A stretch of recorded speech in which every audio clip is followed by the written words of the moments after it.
السلام علیکم دوستو، کیا حال چل ہے؟ وہ تمام اوورسیز پاکستانی جو دنیا کے کسی بھی ملک میں اسائلم پر ہیں یا اسائلم اپلائی کرتے ہیں یا کسی بھی ملک میں ان کا سٹیٹس لیگل ختم ہو جاتا ہے، وہ غیر قانونی طور پہ وہاں پہ رہ رہے ہوتے ہیں اور چانسز ہیں کہ وہاں پہ وہ اسائلم اپلائی کریں گے، کر سکتے ہیں یا کر رکھی ہے، تو ان کے پاسپورٹ منسوخ۔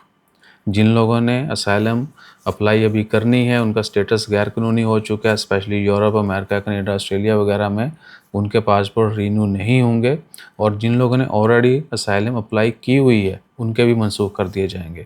ٹھیک ہے، یعنی نئے بھی نہیں ان کو ملیں گے، اور جن کے پاس ہیں وہ بھی فی الفور منسوخ کر دیے جائیں گے۔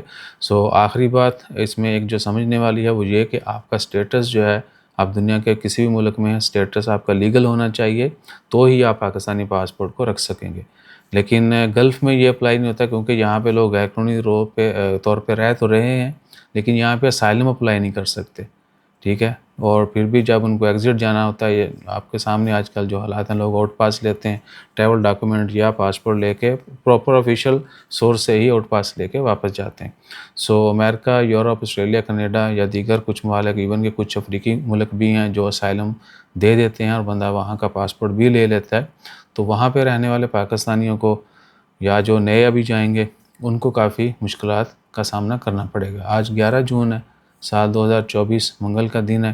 کل لیٹ نائٹ خبر آئی تھی، کافی جو ہے اس کے اوپر بحث و مباحثے چل رہے ہیں، اوورسیز پاکستانی قوم غصے کا اظہار بھی کر رہے ہیں، کیونکہ ایٹ دی اینڈ جتنے بھی لوگ بے شک وہ کسی بھی سٹیٹس کے ساتھ جاتے ہیں کسی بھی ملک میں، وہاں پہ جا کے کسی بھی وجہ سے وہ اسائلم اپلائی کرتے ہیں، تو ایکچولی وہ اپنے اور اپنے جو پیچھے ان کی فیملی ہے، اہل و عیال ہے، ان کی بہتری کے لیے اور کہہ لیں کہ اچھے روزگار کے لیے جو وہ جاتے ہیں، ان کو شوق نہیں ہے، اکثریت کو شوق نہیں ہے، بس ضرورتیں اور خواہشیں بندے سے بہت کچھ کرواتی ہیں۔ بہرحال پاکستانی جو پاکستان سے باہر ہیں، کہیں پہ بھی وہ اسائلم اپلائی کرتے ہیں، ان کے پاسپورٹ منسوخ۔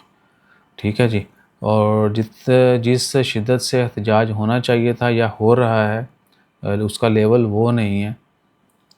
کچھ زیادہ احتجاج ہوگا تو شاید یہ ریووک ہو جائے، یعنی اس قانون کو آنے سے پہلے ہی ختم کر دیا جائے۔ اور ایکسپیکٹیشن اگر بہت سارے لوگ، آپ نے بھی دیکھا ہوگا، سنا ہوگا، یا آپ سوچ رہے ہیں، تو یہی ہے کہ شاید اس کو ختم کر دیا جائے گا۔ یہ پتہ نہیں انہوں نے کیا، آج شاید کینیڈا کے ساتھ میچ ہے تو انہوں نے کہا چلو ایک نئی خبر چھاڑ دی، وہاں جو ہے لیول میں رہے گی۔ کینیڈا کے ساتھ کینیڈا والوں نے بھی 75 پہ 6 آؤٹ کرا لی ہیں۔ ٹھیک ہے جی، 14 اوور میں۔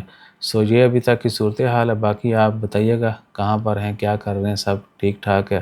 ہنسی خوشی رہیں اور دعاؤں میں یاد رکھیں، بقرہ عید آنے والی ہے، قربانی والی عید ہے، تو آپ بھی قربانیاں دیں۔ ویسے تو پردیسی ہمیشہ قربانی میں رہتا ہے، لیکن تھوڑی مزید قربانیاں دیا کریں، ایک دوسرے کا لحاظ رکھا کریں۔ جزاک اللہ، اللہ حافظ۔